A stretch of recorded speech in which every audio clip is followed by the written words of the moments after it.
जैसे ही मंदिर की बात आती है कुछ लोग विकास और अर्थव्यवस्था की बात करने लगते हैं, लेकिन अर्थव्यवस्था के मामले में भारत तेजी से बढ़ रहा है। वहां भी नरेंद्र मोदी ने डिलीवर करके दिखाया और यह पूरी दुनिया मान रही है।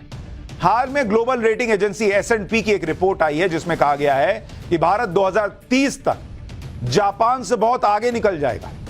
भारत एशिया की दूसरी बड़ी अर्थव्यवस्था बन जाएगा। एशिया में सेकंड लार्जेस्ट इकोनॉमी भारत बनेगा, यह S&P की रिपोर्ट कह रही है। 2030 तक भारत की अर्थव्यवस्था 7.3 ट्रिलियन डॉलर होगी।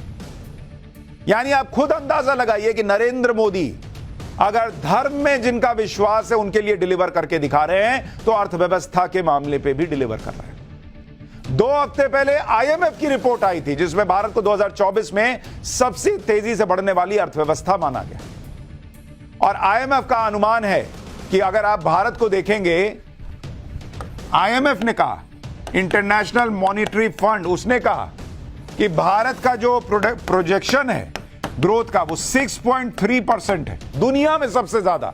इसके बाद जाकर आता है चीन जो भारत से बहुत नीचे 4.2% पर रहने वाला है।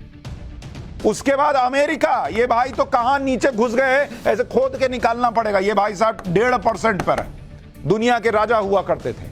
जर्मनी वगैरह तो 1% नहीं पार कर पा रहे भाई, 0.9% पर जर्मनी बैठा हुआ है। और जो ब्रिटेन हम पर राज करके गया, लूट लूट कर अपना देश बना लिया, जिसने हमें बर्बाद करने में कोई कमी नहीं छोड़ी, वो 0.6% की गति से बढ़ेगा। और भारत बना हुआ है राजा, 6.3% बॉस।